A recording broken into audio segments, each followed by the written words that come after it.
CBSE की परीक्षा में विद्यार्थियों ने आरोप लगाया है कि उनका आंसर शीट बदल दी गई है। और जब वो आरोप लगा करके इसकी शिकायत दर्ज करते हैं तो देश के एक सरकारी टीवी चैनल का यानी डीडी न्यूज का एक सरकारी पैसे पर चलने वाला पत्रकार उन्हें पाकिस्तानी कह देता है। और उसके बाद जब ये पता चलता है कि नहीं वे लोग भारतीय ही हैं, इस देश के नागरिक हैं, तो अपना ट्वीट डिलीट कर देता है। एक तरफ शिक्षा व्यवस्था और एक तरफ मीडिया, इन दोनों की ऐसी खिल्ली उड़ रही है इस खबर के मुताबिक। दरअसल हुआ ये कि वेदांत नाम के एक विद्यार्थी ने एक ट्वीट किया। उसने कहा कि वो सीबीएसई की 12वीं का छात्र है और उसने ये पाया कि फिजिक्स की कॉपी में उसे अप्रत्याशित रूप से सबसे कम नंबर मिले। फिर उसने उसकी फोटोकॉपी आंसर शीट की मंगाने के लिए अप्लाई किया ताकि रीवैल्यूएशन करवा सके। और जब उसने कहा कि आज जो उसे कॉपी मिली तो पता चला कि उसकी पहला पन्ना तो उसकी हैंडराइटिंग का है और बाद में जो स्कैन्ड कॉपी मिली हुई है वो कॉपी उसकी नहीं है। और इस तरह से उसने बहुत गंभीर आरोप लगाए हैं कि ये क्या मेरी कॉपी बदल दी गई, क्यों ये हुआ, नंबर भी कम क्यों आया, और जब मैंने उसकी कॉपी सॉफ्ट कॉपी मंगाई तो वो अलग कॉपी क्यों आ रही है। और इसके बाद जब वेदांत के इस ट्वीट को देखा गया तो सरकार को बचाने वाले कुछ लोग, सरकारी पत्रकार, सरकार की भक्ति, सरकार की दरबारी, मतलब बीजेपी सरकार कुछ भी करे ये पत्रकार उनके पक्ष में खड़े होते हैं और विपक्ष की आलोचना, विपक्ष को नीचा दिखाना, विपक्ष के नेताओं के खिलाफ मीडिया का काम करना और मीडिया बनकर के वो जनता के खिलाफ खड़े होते हैं। और इसलिए आप देखेंगे कि सरकार के हर गलत फैसले को सही साबित करने के लिए ये खड़े होते हैं। ये वे एंकर हैं जिनमें से जैसे कुछ को मिलेगा कि आपको पता चलेगा कि वो बताएंगे कि महंगाई बढ़ रही है तो फायदा क्या होगा, रुपए की कीमत गिर रही है तो फायदा क्या होगा देश का। फिर वो बताएंगे कि 2000 रुपए के नोट में छिप कैसे होती है। फिर वो बताएंगे कि नारियल उड़ाओ मीडिया में बैठकर। फिर वो बताएंगे कि मेलोडी चॉकलेटी क्यों होती है, चॉकलेट खाने के फायदे क्या होते हैं, झाल मुड़ी कैसे बनती है झाल। ये मीडिया का स्तर फिलहाल का। और इन सब से जब वक्त मिलेगा तो वो हिंदू मुसलमान की सांप्रदायिक डिबेट करेंगे। वे जनता के मुद्दे पर कभी पत्रकारिता नहीं करेंगे। ये सब कुछ इस देश की जनता बर्दाश्त कर लेती। लेकिन कल्पना करिए, यह ट्विटर हैंडल देखिए जिस पत्रकार का है, इसका नाम भी मैं क्या ही लूं क्योंकि इसने ये ट्वीट डिलीट कर दिया। इस पत्रकार ने लिखा कि क्या पाकिस्तानियों ने भी सीबीएसई के एग्जाम दिए थे, क्योंकि उसने जो फोटो लगाया, एक तो वेदांत का ट्वीट लगाया और उसके बाद उसने ट्विटर का account based in south Asia करके एक अंडरलाइन किया और उसके बाद उसने ये कह दिया कि साउथ एशिया में पाकिस्तानी। मतलब आप कल्पना करिए, अभी जो उसने फोटो लगाई है, जो अब चूंकि ट्वीट डिलीट कर दिया है तो वो फोटो पूरी दिख नहीं रही। वो कह रहा है कि साउथ एशिया मतलब पाकिस्तानी। भारत के एक नागरिक, उस नागरिक परिवार का जो परिवार इसी देश में रहता है, उनका बच्चा 12वीं का एग्जाम देता है यानी भारतीय है, उनका बच्चा बड़ी हिम्मत करके एक शिकायत सार्वजनिक करता है। अमूमन इस उम्र के बच्चे ये हिम्मत नहीं कर पाते या उनके परिजन ही उन्हें कह देते हैं कि अरे छोड़ो कोई बात नहीं, जो बुरा तुम्हारे साथ हुआ, जो गलत तुम्हारे साथ हुआ उसको बर्दाश्त कर लो। और अमूमन इस देश में बहुसंख्यक लोग तो हर गलत को बर्दाश्त ही कर रहे हैं क्योंकि इस देश में समझा दिया गया अगर तुम्हारे साथ बुरा हुआ है तो तुम में ही कुछ कमी रही होगी। बहुत मुश्किल से कोई हिम्मत करता है, बोलता है। इस वेदांत नामक एक कम उम्र के विद्यार्थी का एक ट्वीट जब वायरल होता है तो उसके बाद एक पत्रकार उन्हें पाकिस्तानी कह देता है। आप कल्पना करिए कि यह पत्रकारिता क्या करेगा, यह कैसे पत्रकारिता दिन रात करता होगा और ऐसे लोगों को सरकारी पैसा मिल रहा है। आप कल्पना करिए कि भारत की मीडिया का स्तर यही है। उस परिजनों का पूरा इंटरव्यू आज पूरे दिन चला, टीवी चैनल वाले उनके घर गए, उन बच्चों ने सारी बातें सार्वजनिक की और उस बच्चे ने यहां तक कहा कि भाई जब हमें यह शंका हुई कि मेरे इस विषय में नंबर कम है, फिजिक्स का कॉपी मैंने मंगाई और जब कॉपी आई तो मैं ये साफ तौर पर देख रहा हूं। और उसके बाद उसने सारा ट्वीट नीचे जो किया है उसको आप पढ़ते जाइए।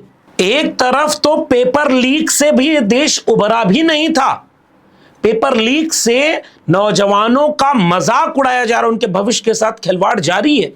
इस देश के बहुत बड़े इलाके में समय पर एग्जाम नहीं हो पाते, समय पर उनके रिजल्ट नहीं आते, वहां विद्यार्थी हैं तो शिक्षक नहीं, शिक्षक हैं तो इमारत नहीं, इमारत हैं तो सुविधाएं नहीं। शिक्षा का माहौल इस देश में सबसे ज्यादा गर्त में है। जो स्टेट बोर्ड हैं उनमें अधिकांश राज्यों में, और अधिकांश में तो बीजेपी की सरकार है, शिक्षा बर्बाद हो चुकी है। प्राइवेट स्कूलों में खूब अकूत पैसा लेकर के ड्रेस भी वहीं से खरीदिए, कॉपी भी वहीं से खरीदिए, किताब भी वहीं से खरीदिए, सारी एक्टिविटीज भी वहीं करिए, और थोक का एक पैकेज की तरफ वो चल रहा है। और ऐसे में वो सब कुछ प्राइवेट स्कूलों का तो अच्छा चल रहा है, मुट्ठी भर लोगों के हाथ में है जो अमीर हैं, बाकी शिक्षा तो सरकारी बर्बाद हो चुकी है। इन पत्रकारों ने उस पर कभी शो नहीं किया, इन पत्रकारों ने उस पर कभी ये जागरूकता नहीं फैलाई, इन पत्रकारों को इस बात की चिंता नहीं है कि इस देश का गरीब बच्चा पढ़ कैसे रहा होगा, इस देश के गरीबों के हाथ से कलम और किताब छीनी जा रही। इन पत्रकारों ने कभी नई शिक्षा नीति पर कोई शो नहीं किया कि नई शिक्षा नीति कैसे क्लोजर और मर्जर की पॉलिसी के तहत सरकारी स्कूलों को बंद करवाने की एक ऐसी नीति बना चुकी है कि तकरीबन 1.5 लाख सरकारी स्कूल इस देश में बंद हो रहे हैं। कभी शो इन्होंने नहीं किया। ये शिक्षा की बर्बादी में शामिल हैं और ये शिक्षा की बर्बादी में कभी ये शो नहीं करेंगे। लेकिन एक विद्यार्थी जब शिकायत करता है तो उसे पाकिस्तानी कह दे रहा है, ये सामान्य बात नहीं है। इस बात को आपको समझना चाहिए। और फिर आप सोचिए कि सीबीएसई क्या कर रहा है। हालांकि सीबीएसई ने ऑन स्क्रीन मार्किंग की प्रणाली इस बार शुरू की और इसके बाद ये पता चल रहा है कि 12वीं के डिजिटल मूल्यांकन में 68,000 प्रतियां फिर से स्कैन की गई, 13,000 प्रतियों को मैनुअली स्कैन किया गया। भारी अस्थिरता इस पूरे प्रकरण में सामने आई है और वो कई विद्यार्थियों की तरफ से सामने देखी जा सकती है। वेदांत ने जब पूरा ट्वीट नीचे किया तो ये कहा कि कैसे उनकी हैंडराइटिंग बदली, कैसे बाकी पुस्तकें अंदर हैं, उसने बाकी और दूसरे सब्जेक्ट की अपनी पुस्तिकाओं को यहाँ रखा और उसके बाद आखिरी में वेदांत नामक ट्विटर हैंडल ये लिखता है कि सीबीएसई ने कहा था कि ओएमआर से पारदर्शिता और निष्पक्षता में सुधार होगा, लेकिन अगर उत्तर पुस्तिकाओं में ही विसंगतियां आ रही हैं तो छात्र इस प्रक्रिया पर भरोसा कैसे करें।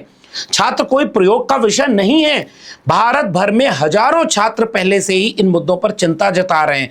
धुंधली स्कैन फाइलें, अप्रत्याशित अंक, गायब पृष्ठ, मूल्यांकन में विसंगतियां, लेकिन यह मुद्दा इससे भी अधिक गंभीर हो सकता है। मैं सीबीएसई से अनुरोध करता हूं कि वह तत्काल मेरी उत्तर पुस्तिका की जांच करे, ओएसएम टैगिंग स्कैनिंग प्रक्रिया का ऑडिट करे, यह जांच करे कि क्या उत्तर पुस्तिकाओं का आदान प्रदान हुआ, यह सुनिश्चित करे कि सही प्रश्न पत्र का मूल्यांकन किया गया है, क्योंकि यह सीधे तौर पर मेरे भविष्य को प्रभावित करता है। अब आप कल्पना करिए कि ये एक विद्यार्थी की बात नहीं है, इस एक विद्यार्थी ने ट्वीट करने का साहस दिखाया, फिर एक दरबारी पत्रकार ने उसे पाकिस्तानी कह दिया सार्वजनिक तौर पर, तब तो यह मुद्दा इतना हाईलाइट हुआ। और इस तरह की स्थिति इस देश में बनी हुई है। सीबीएसई प्रयोग कर रही है बच्चों के भविष्य के ऊपर। आप कल्पना करिए कि आप कोई सिस्टम नया इंट्रोड्यूस करते हैं तो पहले जांच परख तो कर लें। आपने इंप्लीमेंट कर दिया और उसका रिजल्ट यह है कि कॉपी बदल गई। अभी तक सीबीएसई की तरफ से कोई सफाई नहीं आई है, अभी यह जांच का विषय है, इसलिए हम कोई अंतिम निर्णय भी नहीं इस पर सुना रहे। लेकिन हम उस विद्यार्थी के आरोप के आधार पर कह रहे हैं कि अगर ऐसी गलती भी हुई तो फिर तो यह कुछ बच्चों के भविष्य के साथ कितना बड़ा खिलवाड़ है। 12वीं का एग्जाम है, उसके बाद उन्हें कहीं आगे अप्लाई करना होगा, उन्हें अगली परीक्षा की तैयारी करनी होगी, उन्हें एडमिशन लेना होगा, और आप पूरे बच्चों के भविष्य के साथ इतना बड़ा खिलवाड़ कर रहे हैं, प्रयोग कर रहे हैं। और इतनी बड़ी अनियमितता, हजारों कॉपी की, और ये एक शिकायत नहीं है, ऐसी कई शिकायतें और सोशल मीडिया पर वायरल हो रही हैं। एक और ट्विटर हैंडल जो संजना के नाम से है, उसने भी अपने दोनों शीट को सोशल मीडिया पर शेयर किया और उसने कहा कि सीबीएसई की मूल्यांकन प्रणाली के लिए आवेदन किया था। मुझे रसायन विज्ञान यानी केमिस्ट्री की जो स्कैन कॉपी मिली वह मेरी लिखावट और लिखित कॉपियों से मेल नहीं खा रही, इसलिए उसने अंग्रेजी की और केमिस्ट्री की दोनों की कॉपीज सार्वजनिक कर दी। फिर ये कैसे न्यायप्रिय है? और ऐसे कई और मामले देश में सामने आ रहे हैं।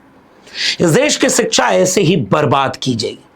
मैंने अपनी किताब प्रोफेसर की डायरी लिखी है, नीचे कमेंट बॉक्स में लिंक मिलेगा, पढ़िएगा, मन करे को। अगर आपको लगे कि इस देश में शिक्षा बचाना जरूरी चीज है, हम तो जाने कितने वर्षों से ये लड़ाई लड़ते रहे कि देश में सरकार शिक्षा को बर्बाद कर रही है, उसके लिए नौकरी कुर्बान हुई, किताब लिखा, सब कुछ, और आज भी लड़ रहे हैं। मगर आप सोचिएगा कि जब तक आपके घर तक ये आंच नहीं पहुंचेगी तब तक आप बोलेंगे नहीं और उन पत्रकारों से सवाल नहीं पूछेंगे जो पाकिस्तानी कह रहा है इस देश को किस दिशा में झोंक दिया गया। बाकी आप समझदार हैं, हम तो अपना काम करते रहेंगे। देखना यह है कि आपको इस तरह की सूचनाओं और खबरों के बाद क्या महसूस होता है, महसूस होता भी है या वो भी अब बंद हो चुका है। फिलहाल इस वीडियो में इतना ही। वीडियो अगर पसंद आई हो, जरूरी लगे तो इसे शेयर करिएगा। चैनल को सब्सक्राइब नहीं किया तो कर लीजिए, यहां ऐसी ही जानकारियां मिलती रहेंगी। ज्वाइन के बटन दबाइए, हिम्मत मिलेगी हमें। बेल आइकॉन यानी घंटी बटन दबाइए ताकि आपको अगली वीडियो की सूचना मिल जाए। फिर मिलेंगे, तब तक के लिए धन्यवाद।